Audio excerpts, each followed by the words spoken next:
नमस्कार, स्वागत है आप सभी का आज की हमारी इस वीडियो में, जहां आप जानेंगे आज परमाणु शक्ति के बारे में पूरी जानकारी।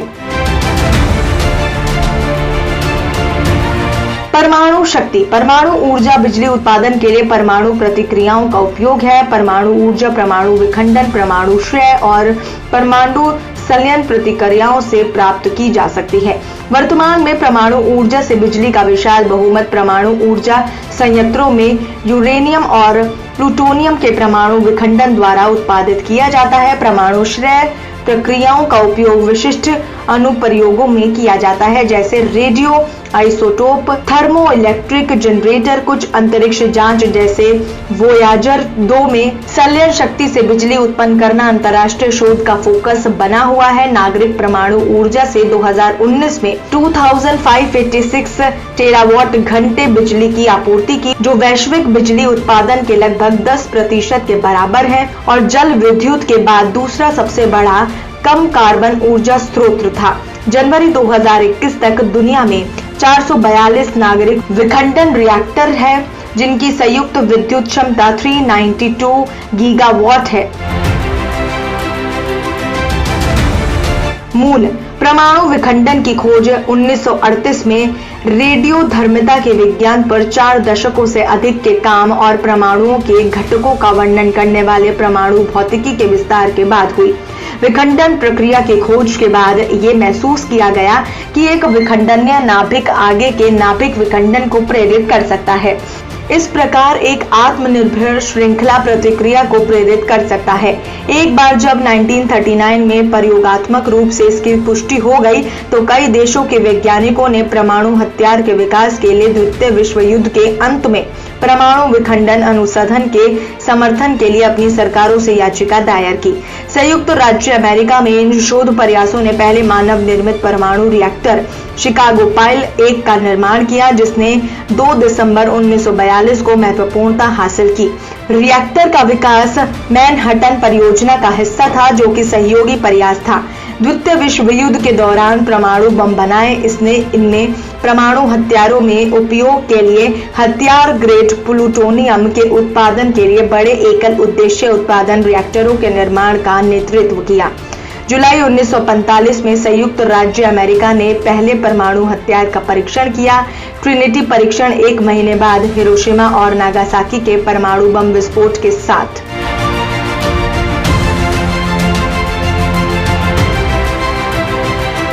पहली बिजली उत्पादन।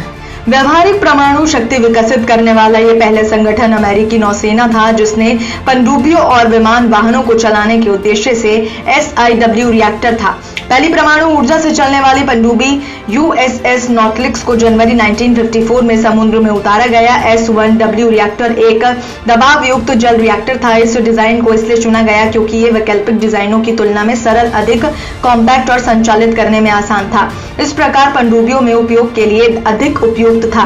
इस निर्णय के परिणाम स्वरूप PWR बिजली उत्पादन के लिए भी पसंद का रिएक्टर होगा। इस प्रकार आने वाले वर्षों में नागरिक बिजली बाजार पर इसका स्थायी प्रभाव पड़ेगा। 27 जून 1954 को USSR में ओम्बनिसिक nuclear power plant power grid के लिए बिजली पैदा करने वाला दुनिया का पहला परमाणु ऊर्जा संयंत्र बन गया, जो लगभग 5 मेगावाट बिजली का उत्पादन करता था। दुनिया का पहला वाणिज्यिक परमाणु ऊर्जा स्टेशन विंडरस्केल इंग्लैंड में कॉल्डर हॉल 27 अगस्त 1956 को राष्ट्रीय बिजली ग्रिड से जुड़ा था। कई अन्य पीढ़ी के रिएक्टरों के साथ संयंत्र में बिजली और प्लूटोनियम 239 का उत्पादन करने का दोहरा उद्देश्य था। ब्रिटेन में नवजात परमाणु हथियार कार्यक्रम के लिए उत्तरार्ध।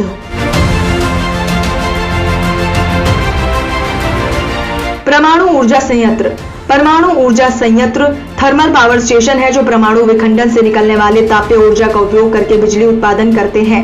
एक विखंडन परमाणु ऊर्जा संयंत्र आमतौर पर एक परमाणु रिएक्टर से बनता है, जिसमें गर्मी पैदा करने वाले परमाणु प्रतिक्रिया होती है। एक शीतलन प्रणाली है जो रिएक्टर के अंदर से गर्मी को दूर करती है। एक भाप टरबाइन जो गर्मी को यांत्रिक ऊर्जा में बदल देती है। एक विद्युत जनरेटर जो यांत्रिक ऊर्जा को विद्युत ऊर्जा में परिवर्तित करता है। जब एक न्यूट्रॉन यूरेनियम 235 या प्लूटोनियम परमाणु के नाभिक से टकराता है जो ये नाभिक को दो छोटे नाभिकों में विभाजित कर सकता है। अभिक्रिया को नाभिकीय विखंडन कहते हैं। विखंडन प्रतिक्रिया ऊर्जा और न्यूट्रॉन जारी करते हैं। जारी किए गए न्यूट्रॉन अन्य यूरेनियम या फिर प्लूटोनियम नाभिक से टकरा सकते हैं, जिससे नई विखंडन प्रतिक्रियाएं होती हैं जो अधिक ऊर्जा और अधिक न्यूट्रॉन छोड़ती हैं। इसे चेन रिएक्शन कहते हैं। अधिकांश वाणिज्यिक रिएक्टरों में प्रतिक्रिया दर को नियंत्रण छड़ द्वारा नियंत्रित किया जा सकता है जो आंतरिक न्यूट्रॉन को अविशोषित करते हैं।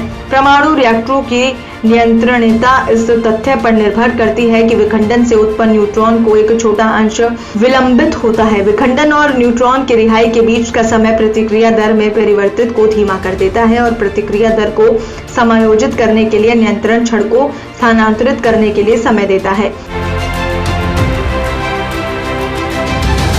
परमाणु ईंधन का जीवन चक्र। परमाणु ईंधन का जीवन चक्र यूरेनियम खनन से शुरू होता है। परिवहन की सुविधा के लिए यूरेनियम अयस्क को फिर एक संघन अयस्क सांद्र रूप से परिवर्तित किया जाता है जिसे येलोकेक यानी कि U308 के रूप में जाना जाता है। विखंडन रिएक्टरों को आमतौर पर यूरेनियम 235 यूरेनियम के एक विखंडनीय समस्थानिक की आवश्यकता होती है। प्राकृतिक यूरेनियम में यूरेनियम 235 की सांद्रता बहुत कम होती है, लगभग 0.7%। कुछ रिएक्टर इस प्राकृतिक यूरेनियम का उपयोग ईंधन के रूप में कर सकते हैं जो उनकी न्यूट्रॉन अर्थव्यवस्था पर निर्भर करता है। इन रिएक्टरों में आमतौर पर ग्रेफाइट या भारी पानी के मॉडरेटर होते हैं। हल्के जल रिएक्टरों के लिए सबसे सामान्य प्रकार का रिएक्टर ये सांद्रता बहुत कम है और इसे यूरेनियम संवर्धन नामक एक प्रक्रिया द्वारा बढ़ाया जाना चाहिए। परमाणु डिकमिशिंग। न्यूक्लियर डिकमिशिंग एक परमाणु सुविधा को इस हद तक नष्ट करने की प्रक्रिया है कि उसे अब विकिरण सुरक्षा के उपायों की आवश्यकता नहीं है। सुविधा और उसके हिस्सों को अन्य उपयोगों के लिए सौंपे जाने के लिए पर्याप्त सुरक्षित स्तर पर वापस करना, रेडियोधर्मी सामग्री की उपस्थिति के कारण परमाणु निष्क्रिय करना तकनीकी और आर्थिक चुनौतियों को प्रस्तुत करता है। डिकमिशनिंग की लागत आमतौर पर एक सुविधा के जीवन काल में फैली हुई है और एक डिकमिशिंग फंड से बचाई गई है। अर्थशास्त्र। नए परमाणु ऊर्जा संयंत्रों को अर्थशास्त्र एक विवादास्पद विषय है क्योंकि इस विषय पर अलग अलग विचार हैं और बहु अरब डॉलर का निवेश ऊर्जा स्रोत की पसंद पर निर्भर करता है। परमाणु ऊर्जा संयंत्रों में आमतौर पर संयंत्र के निर्माण के लिए उच्च पूंजीगत लागत होती है लेकिन कम ईंधन लागत होती है। इस कारण से अन्य बिजली उत्पादन विधियों के साथ तुलना निर्माण सीमा समय और परमाणु संयंत्रों के लिए पूंजी वित्त पोषण के बारे में धारणाओं पर बहुत अधिक निर्भर है। निर्माण की उच्च लागत परमाणु ऊर्जा संयंत्रों के लिए सबसे बड़ी चुनौतियों में से एक है।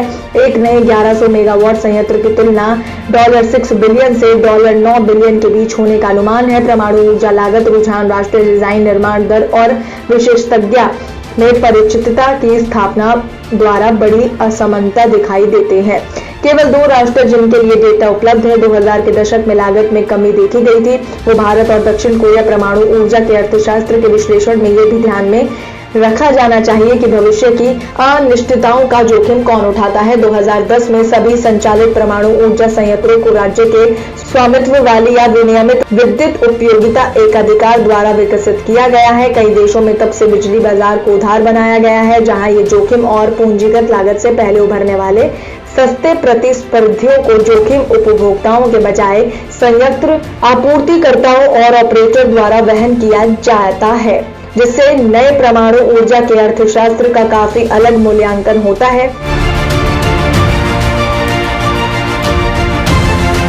अंतरिक्ष में उपयोग करें। अंतरिक्ष में परमाणु ऊर्जा का सबसे आम उपयोग रेडियो आइसोटोप थर्मोइलेक्ट्रिक जनरेटर का उपयोग है जो बिजली उत्पन्न करने के लिए रेडियोधर्मी श्रेय का उपयोग करते हैं। ये बिजली जनरेटर अपेक्षाकृत छोटे पैमाने यानी कि कुछ किलोवाट हैं जो इनका उपयोग ज्यादातर अंतरिक्ष मिशनों और लंबी अवधि के प्रयोग को चलाने के लिए किया जाता है जहां सौर ऊर्जा पर्याप्त मात्रा में उपलब्ध नहीं होती, जैसे वायोजल 2 अंतरिक्ष जांच में परमाणु रिएक्टरों का उपयोग करके कुछ अंतरिक्ष वाहनों को प्रक्षेपित किया गया है। 34 रिएक्टर सोवियत रॉडसैट श्रृंखला के हैं और एक अमेरिकी स्नैप 10A था। विखंडन और संलयन दोनों अंतरिक्ष प्रेरणादायक अनुप्रयोगों के लिए आशाजनक प्रतीत होते हैं।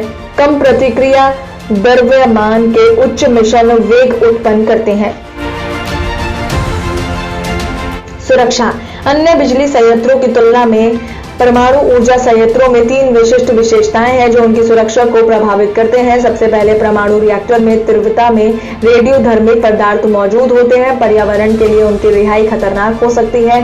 दूसरे, विखंडन उत्पाद जो रिएक्टर में अधिकांश तीव्र रेडियोधर्मी पदार्थ बनाते हैं। विखंडन श्रृंखला प्रतिक्रिया बंद होने के बाद एक महत्वपूर्ण मात्रा में क्षय गर्मी उत्पन्न करना जारी रखते हैं। यदि रिएक्टर से गर्मी को हटाया नहीं जा सकता तो ईंधन की जड़ें ज्यादा गर्म हो सकती हैं और रेडियोधर्मी सामग्री छोड़ सकती हैं। तीसरा, यदि श्रृंखला प्रतिक्रियाओं को नियंत्रित नहीं किया जा सकता तो कुछ रिएक्टर डिजाइनों में महत्वपूर्ण दुर्घटना रिएक्टर शक्ति की तीव्र वृद्धि संभव है। परमाणु रिएक्टरों को डिजाइन करते समय इन 3 विशेषताओं को ध्यान में रखा जाना चाहिए। सभी आधुनिक रिएक्टरों को डिजाइन किया गया है ताकि प्राकृतिक प्रतिक्रिया तंत्र द्वारा रिएक्टर शक्ति की अनियंत्रित वृद्धि को रोका जा सके। एक अवधारणा जिसे प्रतिक्रियाशीलता के नकारात्मक शून्य गुणांक के रूप में जाना जाता है। यदि रिएक्टर में तापमान या भाप की मात्रा बढ़ जाती है तो विखंडन दर स्वाभाविक रूप से घट जाती है। रिएक्टर कोर में कंट्रोल राइट्स डालकर चेन रिएक्शन को मैनुअल रूप से भी रोका जा सकता है। यदि सामान्य शीतलन प्रणाली विफल हो जाती है तो आपातकालीन कोर कूलिंग सिस्टम यानी कि ECCS रिएक्टर से क्षय गर्मी को हटा सकता है। यदि ECCS विफल हो जाता है तो कई भौतिक बाधाएं दुर्घटना की स्थिति में भी पर्यावरण के लिए रेडियोधर्मी सामग्री की रिहाई को सीमित कर देती है। अंतिम भौतिक बाधा बड़ी रोकथाम इमारत है। दुर्घटना और हमले। कुछ गंभीर परमाणु और विकिरण दुर्घटनाएं हुई हैं। परमाणु दुर्घटनाओं की गंभीरता को आमतौर पर अंतर्राष्ट्रीय परमाणु ऊर्जा एजेंसी द्वारा शुरू किए गए अंतर्राष्ट्रीय परमाणु घटना स्केल का उपयोग करके वर्गीकृत किया जाता है। यह स्केल विषम घटनाओं या दुर्घटनाओं को शून्य ऑपरेशन से विचलन जिसमें कोई सुरक्षा जोखिम नहीं है से 7 के पैमाने पर रैंक करता है। असैन्य परमाणु ऊर्जा उद्योग में स्तर 5 या उससे अधिक की 6 दुर्घटनाएं हुई हैं, जिनमें से 2 चेरोनोबिल दुर्घटना और फुकुशिमा दुर्घटना स्तर 7 पर है। 1986 में चेरनोबिल दुर्घटना में प्रत्यक्ष और अप्रत्यक्ष प्रभावों से लगभग 50 मौतें हुई और तीव्र विकिरण सिंड्रोम से कुछ अस्थायी गंभीर चोटें आई। आने वाले दशकों में कैंसर की दर में वृद्धि से भविष्य में अनुमानित मृत्यु दर लगभग 4000 अनुमानित है।